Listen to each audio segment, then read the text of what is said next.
right. Well, I'm very excited to be here with Sondre Lerche. Thank you so much, man, for your time. And you are actually one of my favorite musicians in terms of lyricism and just stage presence. And I had the pleasure of seeing you a couple years ago in this very location for the first time.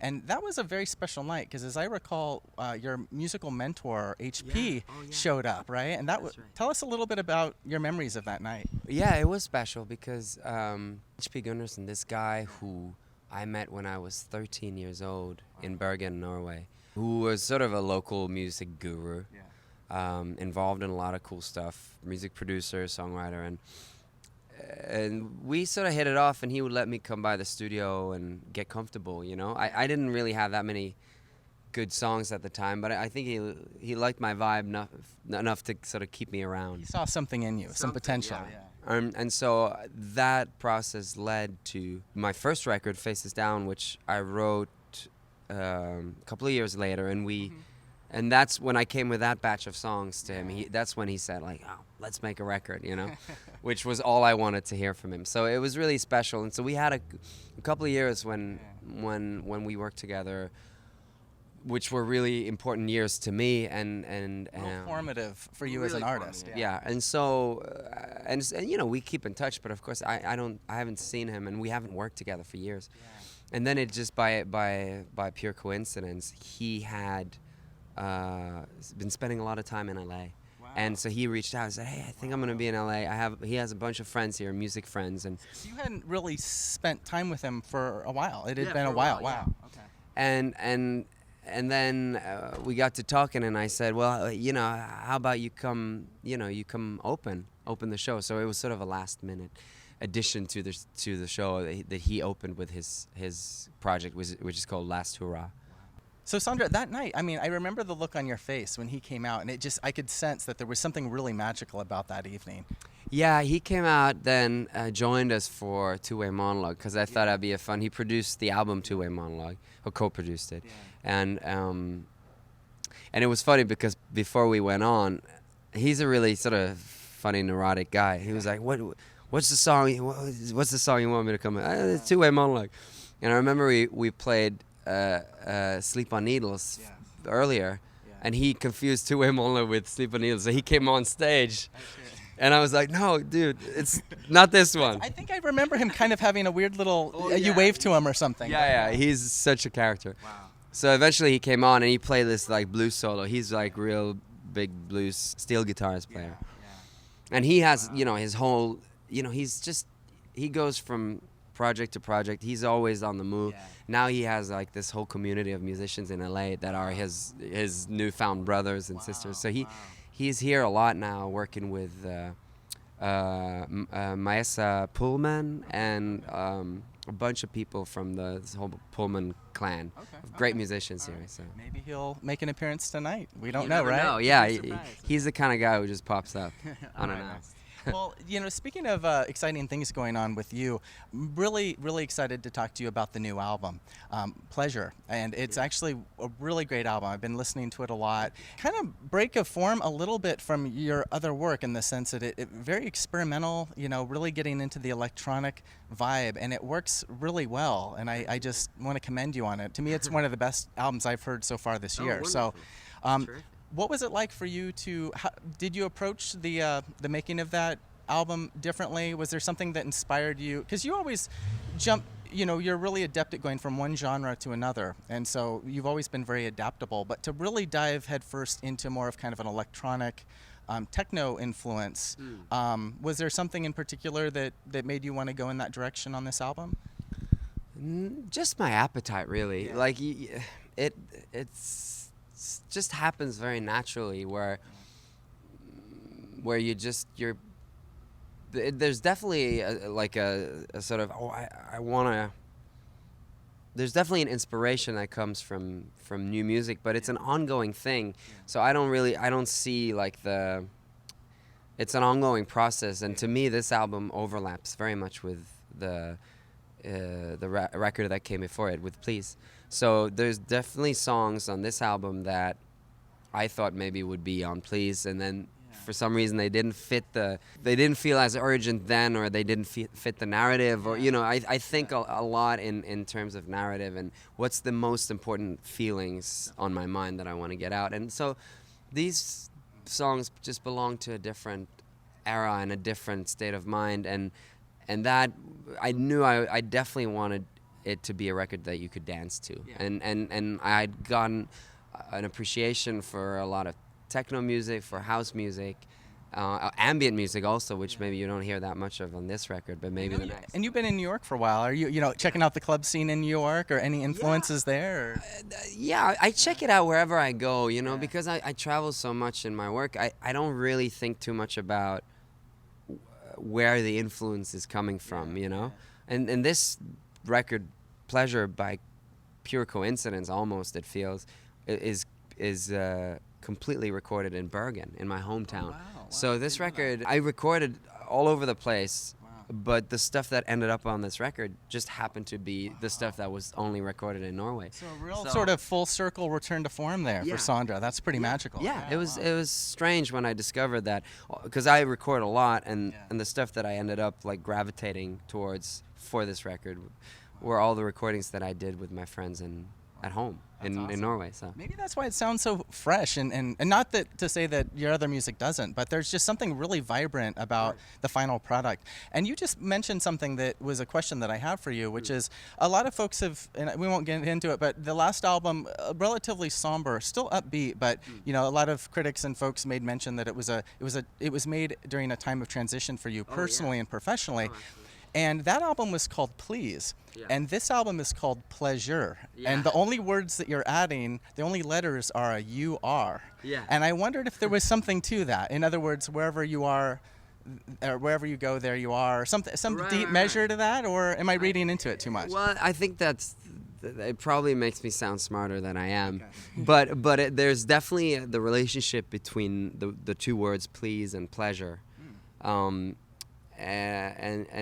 I knew that the moment, I had this epiphany when I just woke up and realized that this album was going to be called Pleasure. And once I had that sort of umbrella to collect all these ideas and these songs, then I knew what it was about and what part of my own life or process in my own life it was reflecting. But that's pretty smart that Please becomes Pleasure. I'll let you own that, Sondre. You just say that in all your other interviews. That's a freebie from us to you. Inner Edge Music. Pretty clever. I wish I was that clever. Yeah.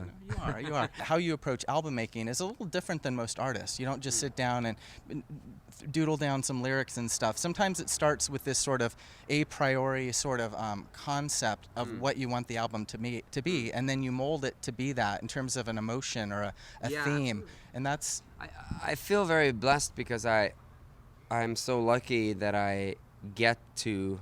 It's not always easy, but I get to make I get to try and make the record I need it to be. You know what I mean?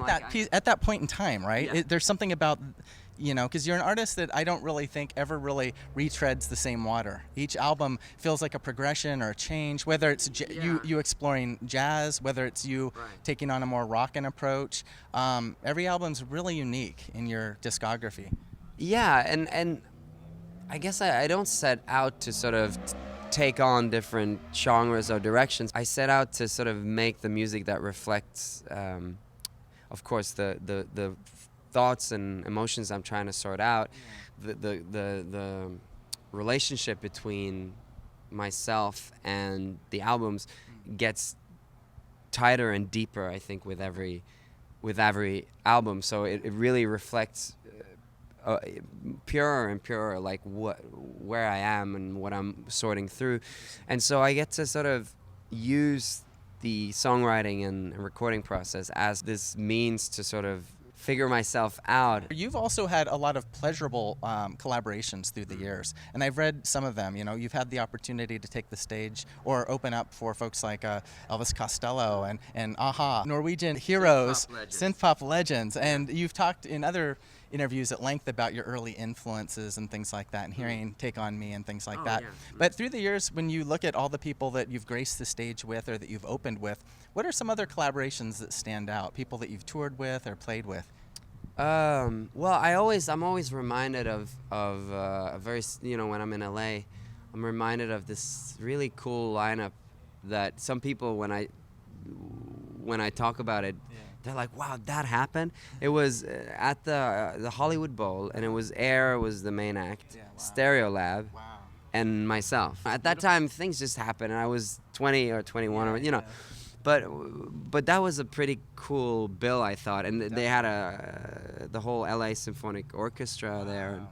And, I was solo, or solo with a string quintet, and conducted by this great conductor and film composer, Roger Neal. And he's coming tonight to the show, actually. But so that was a really cool collaboration because I got to work with these great players and, of course, play a beautiful big stage and see Stereolab and Air. It was pretty cool. That sounds like a once in a lifetime. Yeah, it was pretty good. That's beautiful. Well, in terms of influences, an influence that you've referenced but haven't talked a lot about in interviews, and they're a band that I love, and I had to ask you about them, was a band called Prefab Sprout. And I've read that that's a band that kind of was an influence, or that you liked. Could you tell us a little bit about that? They're just a really, really special group to me. Special, to me, some of the best songwriting in pop music is by Paddy McAloon, who's the guy there. And when I discovered that music, I just felt a kinship. I felt, I had a lot of influences up until then, but I felt a kinship not only aesthetically, but in terms of like, there was this raw nerve in a lot of the Prefab Sprout. Both the desperation and the romanticism that I just responded to. So when I heard it, it was the right time for me to hear it, and I needed it, It's beautiful. Yeah. So that's something that's meant a lot to me through the years, and I've taken with me. Wow. I love them, and they're a band that you don't hear referenced. I think they didn't get the accolades that they really deserved in their time, but really, truly influential. Yeah. Sondre, another question for you is, in other interviews, you've talked about, again, early influences, watching MTV when you were a kid in your apartment with your mom and your sister, and getting exposed to so much, I think, American, English-speaking bands, and especially through the medium of music videos. And you have done some amazing music videos through the years, too, I think. And do you like doing music videos? Do you feel a deep appreciation of the art form of music videos because of some of your early exposure? That was how... Maybe, yeah. Music videos are very hard. I find it very difficult to fill the medium with something worthwhile that both suits the song and suits my ego and suits my, vanity. There's a lot of things, and suits the budget. I don't have huge budgets at all, at display. So I find it very difficult, but I find it more and more rewarding because when I started out, I was just happy to make music videos, and I was happy to let other people tell you what to do. And pay for it also. I was on a major label. I was happy to just, I'll appear and we'll do something goofy, whatever. Now, of course, that I'm footing the bills myself, and I'm basically running my own label. I guess I've realized I have to take charge, and what do I want to fill? I've started thinking much more about the narrative and the aesthetics, and how to fill that medium with something that represents what I do. So now you're the Francis Ford Coppola, and you deservedly so if you're paying for the cost. Yeah, exactly. I get to sort of. I'll have an idea to begin with that we start with, and then I get to develop that with talented young directors who are eager to work. Yeah. Which one of your videos, if I may ask, was the most? Do you enjoy the finished product the most? Well, I think the 3 videos we've had from this record are the best videos. The pleasure videos, I put a lot of work into, and I was lucky to work with a very, very talented young director who lives here in LA, Johannes Muscat. Really talented guy. And so he made the videos for I'm Always Watching You and Soft Feelings. And then Serenading in the Trenches we did in New York. I can't wait to see the video for Siamese Twin. Again, one of the coolest. I love that song off your album, man. So I'm looking forward to something with that, too. We filmed a bunch for that video. So it's coming, but it's taken a lot of If time. you ever need a walk on, Yeah. let me know. I could say this is one of my favorite songs of all time. Yeah, It well, really is. That of all the songs are all good, but that song in particular, there was something deeply resonant about that I just was one of those songs you put on repeat and listen to over and over. So I really love that one. Another question for you, Sondre. You've in other interviews you've talked about you obviously are a very worldly person. You know, from Norway coming over here, traveling the globe, and in recent years, you've talked a lot about living in New York and how New York has kind of given you a little bit of anonymity, being able to sort of focus on your songcraft and not necessarily, as you are in your native city of Bergen, a local celebrity where maybe you don't have as much freedom or whatever. And as you've enjoyed your New York experience, but have you thought about moving to other cities? Have you ever thought about going to like Paris or maybe here, our hometown, Los Angeles? Well, I think about it all the time. I've become incredibly fond of LA the last few years, particularly. And so I have spent some time here. I've spent a lot of time up in Topanga.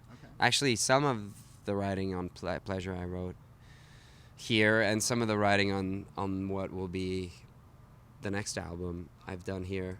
Wow, okay. So I do feel very comfortable in LA, and it's a place that I always want to go to LA, like from November to March, basically. Yeah, pre-tourist, totally. So I do like that, and certainly also I sometimes feel like it would be nice to just up and walk and live in Paris or live in for a half a year or whatever, because I could do these crazy things. So yeah, you still have a lot of time, and there's many cities in the world for you to consider. So I was just on the last tour, on the Please tour. I was in Brazil for the first time, and that was phenomenal. I really enjoyed that. So that's special, given the sort of oft-touted, Brasilia kind of influence on some of your early work. It's so wonderful for me to finally arrive in Brazil. So I definitely, when this year is over, and this year is mainly touring and talking about Pleasure, I want to take the next year to just do my own little Pleasure tour, and travel. Solo, yeah, off the radar. Yeah, exactly. Okay. So we'll see. That's that. I'm definitely. It's nice to live in New York. And have that as a base. And I've also become more attached to Norway the last couple of years, but I definitely feel like a man of the world, Definitely are. I'm envious. Sondre, one last question, and thanks again for your time, man. Again, being such a creative gentleman and involved in whether it's video making or music or whatnot, I want to ask you, in terms of your creative goals for the rest of your life, and you're a young man, so it might be kind of a hard question to think about, but I like sometimes to ask artists about their creative goals, or some people refer to them as your bucket list of things that you'd like to do personally or maybe professionally down the road. And as a musician, I mean, is there anything that you've wanted to write a play or do an opera or act in a movie or something? Anything on Sondre's list maybe for the future that you'd like to dabble in? Well, I feel very, especially in the last few years, I feel much freer in myself and in what I do. So I do feel I'm open to a lot of things, but it would have to be like somebody's wild offer. Okay. You know what I mean? If somebody said, "I've got this script, it's the best movie in the world, check it out." You have to act in it, you have to make a musical out of it, or whatever it is. I'd be up for the challenge, but it's not something that I pursue that actively myself, because every time I try, and I've tried to sometimes, like it'd be fun to have another foot to stand on.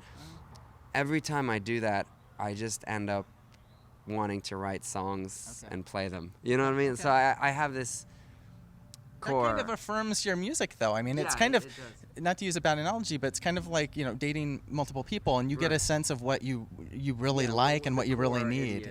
Wants and needs. And I always come back to that. Sometimes I feel I want to do more than, or something else. I'm sick and tired of just making records and touring. But then I always come back to it, and then I can't wait to make a new record. I can't wait to tell a new story and dive into my own inner thoughts and dreams and passions. So but I'm definitely open to a lot of things, but I have a hard time sort of generating or like going after it. You know, Okay. I'm open to other people's sort of offers or. Well, it's hard to jump in without seeing how deep the water is. You know, just head first. You know. Yeah, there's something exciting and I am a performer, so I feel there's a lot I could do, and I am a composer. There's a lot I can do. But I definitely, there's a format that I really enjoy, and that's song. You know, to write a song and to connect that with me and with my performance, my sort of sharing it with an audience in a relatively intimate form like the Troubadour is ideal for what I do. So there's something about that I just keep returning to. For all the people out there, I suppose I should thank you for staying true to form and putting out good music and doing what your heart's telling you to do, because we all benefit from it and the world benefits from it, and it's a wonderful thing. So thanks again, Sondre, and wish you all the best, brother. Appreciate it.